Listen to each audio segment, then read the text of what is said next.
I am a 21-year-old woman taking her first backpacking trip around the world. I only arrived in Thailand 2 days ago, and unfortunately, I almost got kidnapped on my first night. I went to Bangla Road, which is a well-known location, had a few beers at a bar I found there, then went to the popular Club Illusion as my final stop. I was having a good time, dancing and meeting people, exactly what I came here for. In the club, I had only 3 drinks, tequila and orange juice mainly. But at some point, I realized I was a lot more drunk than expected. I do not know if I was spiked, but I was dumb and had left my drink on the table while I was dancing. In total, over the space of 3 hours, I only had 2 beers plus 3 tequilas. Usually that is an okay amount for me to be aware. I went to the bathroom and felt very intoxicated, then threw up. Upon leaving the bathroom, a guy who I do not know grabbed my arm. He seemed young, and I asked him what he was doing. He said he would help me down the stairs, then proceeded to lead me outside. After we got down to the road, he dragged me down an alley and put me in his car. I was really scared at this point, and didn't know how I'd gotten myself into a bad situation so quickly. I am very small, and not very strong, so it was easy for him to take control of me. He started driving, and I kept saying no, no, no, and to stop, but he said, "Don't worry, I'm taking you somewhere safe," which was so scary. I pulled out my phone when he wasn't looking to call for help, when I saw I had maps open, and we were driving out of Patong. He turned around, caught me, and ripped the phone out of my hand. He said it was for my protection. I noticed the doors were unlocked and that he didn't realize they were, so I waited. Suddenly I started to feel something behind the back seat move around in the trunk area. I listened to hear muffled yells and screams for help as the banging continued. Finally, I started telling him I would throw up all over him and his car if he didn't pull over. This seemed to annoy him over time, and he eventually pulled over. He reached back shouting, trying to grab me when I took my chance, jumped out of the car and ran down a nearby street. Luckily, there was a motorbike taxi who asked if I needed a lift, and I jumped on and told him where my hotel was. I could see the guy walking down the road after me as we sped away, made it back to my hotel safely. Honestly, after that, I'm not going to any more bars or clubs alone. I don't trust anyone. I still feel very vulnerable. At least it was a lesson that I need to be a lot more careful. Just glad I made it out okay.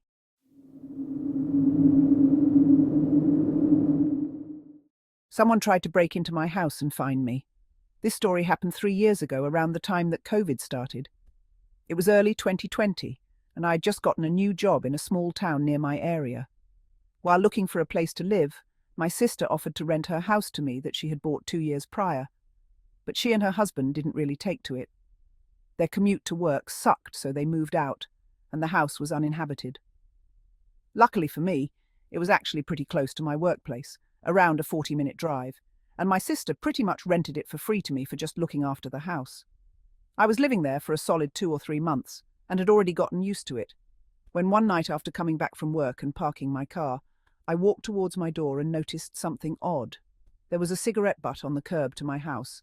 I leaned down and picked it up, thinking that it might have been mine since I'm a smoker, but after looking at the brand name, I realized that it wasn't mine. Throwing it away, I didn't think much of it and just shrugged it off as some asshole throwing it at my curb. I went on with my night and nothing unusual happened. 2 days later, I was once again walking to my house when I spotted a few more cigarette butts, this time near my porch. Needless to say, I was pissed off and thought that someone sat on my porch and smoked, but since I didn't know who it was, there was nothing I could do about it. I noticed that they were put out pretty recently, so whoever it was probably walked off as I was approaching. That night, I was watching a movie on my laptop, and it was pretty late, past 1 a.m., so I was surprised when I heard a car passing by. It's a suburban neighborhood, and it was during COVID, so people rarely ventured out at night, but I didn't think much of it. Around half an hour later, I was surprised when I heard chattering nearby. I listened intently, but I couldn't hear what they were talking about as their voices seemed almost muffled and quiet. By this point, I was getting a bit unnerved, so I stopped the movie and quietly got off my sofa and walked towards the front door to make sure that it was locked. As I was approaching the door, I froze mid-step as I heard the 2 people approaching my porch on the other side. Reducing their talking to a whisper, I realized right away that whoever this was wanted to break in. I leaned against my front door and waited, expecting a loud bang against it or the doorknob being shaken, but it was oddly quiet. I decided to walk over to my window to see if they had walked away or changed their mind. My windows have bars from the inside that you have to unlock so that you could move the curtains or look out the window comfortably. I slowly unlocked the bar mechanism and lifted it up. I moved the curtains and was taken aback. Leaning up against my window was a man. He was as startled as I was because he basically stumbled over his own steps as he jumped back. He tightened his hoodie to cover his face, so all I could really see was his big blue eyes looking at me. Only I did see his face, and he knew it. His friend realized what was going on and right away started to kick the front door in. He kicked it a solid 4 or 5 times, but the door wouldn't budge. All the while I was staring at them, frozen in fear and trying to comprehend the situation. I snapped out of it and slammed the bars over my window, locking them and running upstairs to the storage room, where I pushed a table up to the door and called the cops. As I listened and expected the two to come inside any minute, I heard a loud crash and the bars from the windows being shaken aggressively. When they realized that they couldn't get in, one of them let out a long, angry scream that probably woke up half the neighborhood. By the time the cops came, they were long gone. I wasn't too keen on staying there, so shortly after I moved out. My sister sold the house not that much later, and as far as I know, nothing similar ever happened since. A few months went by, and I was told that the men were apprehended on another charge, but fit the description I was able to give along with having a history of breaking and entering. The scariest part is when I found out why they did it. Apparently, they were looking to take care of a man who claimed him and his wife lived at that house, who had cheated them out of money for something nefarious. So, in the end, this could have been a whole lot worse. And all because someone gave someone else the wrong address while being shady. A cautionary tale. I almost got kidnapped by a fake hotel employee. This happened when I was 10 years old. I was at a ski resort with my dad, stepmom, and 3 sisters. When this happened, my family was still out skiing when me and my sister Ava got cold, then went back to the hotel to get some food. We sat at the restaurant in the hotel until my stepmom came down.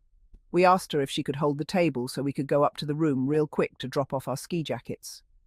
We took the elevator, and once we got off, we started to walk to our room.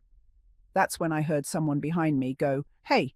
Keep in mind we were both about 11 years old at the time. I didn't think he was talking to us, so I just ignored it. We walked into our room, but before we went to close the door, a man puts his foot in the doorway, stopping it. He was tall, probably about 6 feet, and looked pretty old, maybe about his early 60s or late 50s. He was wearing the hotel staff uniform, but just without the logos. The thing that raised a big red flag was that he was wearing black surgical gloves as well. He said, "Hey, I was talking to you." We spun around, caught off guard. Ava said, "Us?" He goes, "Yeah, you. I was wondering if you could grab a pitcher and come into my room to pour some water for me. Our parents always told us never to trust strangers, and we already got a bad vibe from him, so we politely declined. His tone then got a bit annoyed, and he said, "It will just take a second. Can you please just pour me some water in my room?"